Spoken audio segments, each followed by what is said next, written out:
Nah, sekarang kita akan mengenal mengenai evolusi dan sejarah tanaman bunga kembang sepatu.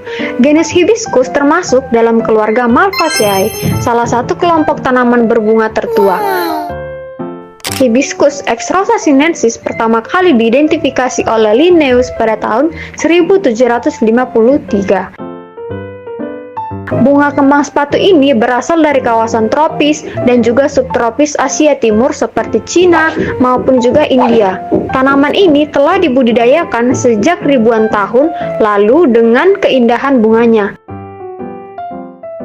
Adapun nama ilmiah Hibiscus rosa sinensis ini berasal dari kata Latin yaitu hibiscus yang merupakan nama genus dan rosa sinensis yang merupakan mawar dari Cina. Adapun domestikasi dan penyebarannya yaitu awalnya tanaman ini digunakan sebagai tanaman hias, kemudian di Hawaii dikenal sebagai Hibiscus Hawaii dan menjadi bunga nasional. Nah, penyebarannya luas karena mudah tumbuh di beberapa iklim hangat dan lembab. Lalu poin yang kedua, kita masuk ke dalam morfologi bunga kembang sepatu. Nah, bunga kembang sepatu ini dapat tumbuh dan bertahan selama bertahun-tahun. Dan juga tanamannya termasuk jenis tanaman perdu atau semak yang tumbuh tegak dengan tinggi yang mencapai 3 meter. Nah, kemudian kita mempelajari tentang akar.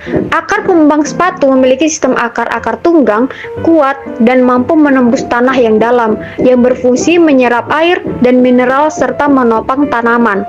Lalu yang kedua ada batang. Batangnya ini bertipe berkayu, tegak dan bercabang dengan warna hijau saat muda dan kecoklatan saat tua.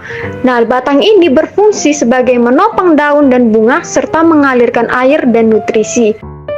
Kemudian yang ketiga yaitu morfologi daunnya. Nah, daunnya ini berbentuk oval atau jorong dengan ujung runcing dan bertepi gerigi. Nah, warnanya itu hijau tua dengan permukaannya itu mengkilap. Letaknya tersebar atau berselang-seling serta berfungsi sebagai tempat fotosintesis. Lalu yang keempat itu ada morfologi bunga. Bunganya ini berwarna yang sangat beragam. Ada merah, kuning, pink maupun oranye. Nah, tipe bunganya ini bunga sempurna yang mengandung benang sari dan putik. Adapun struktur bunganya itu terdiri dari kelopak atau kaliks yang berjumlah 5 helai, pelindung saat kuncup, kemudian mahkota atau korolanya itu besar dan mencolok sehingga menarik serangga.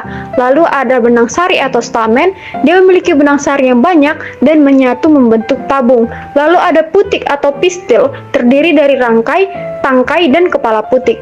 Lalu ciri khasnya yaitu benang sari menyatu membentuk kolom yang menonjol keluar. Lalu yang kelima ada morfologi buah dan biji. Nah, ini jarang terlihat karena bunga hibiscus jarang dibuahi secara alami. Nah, buahnya itu kering dan berbentuk kapsul, sedangkan bijinya itu berukuran kecil serta berwarna coklat tua. Nah, sekarang kita masuk ke poin ketiga, yaitu reproduksi bunga kembang sepatu. Nah, reproduksi bunga kembang sepatu ini dibagi menjadi 2 macam, yaitu yang pertama reproduksi seksual atau generatif, dan juga reproduksi vegetatif atau buatan.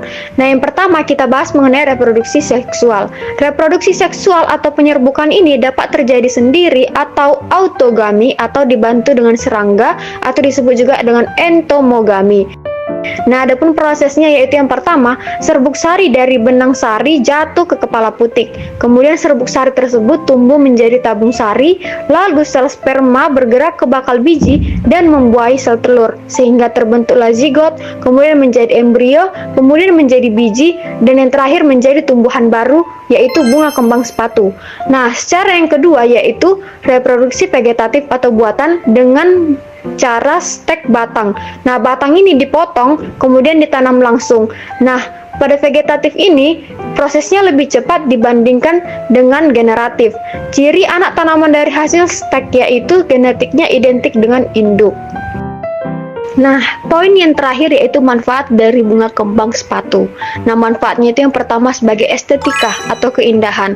Bunga ini dapat digunakan sebagai tanaman hias yang populer. Lalu yang kedua itu sebagai kesehatan. Nah, teh dari kelopak bunga atau hibiscus tea bisa menurunkan tekanan darah. Lalu yang ketiga itu ada sebagai obat tradisional. Daun dan bunga kembang sepatu ini digunakan untuk mengatasi batuk, demam, dan juga rambut rontok. Lalu yang terakhir yaitu sebagai pewarna alami.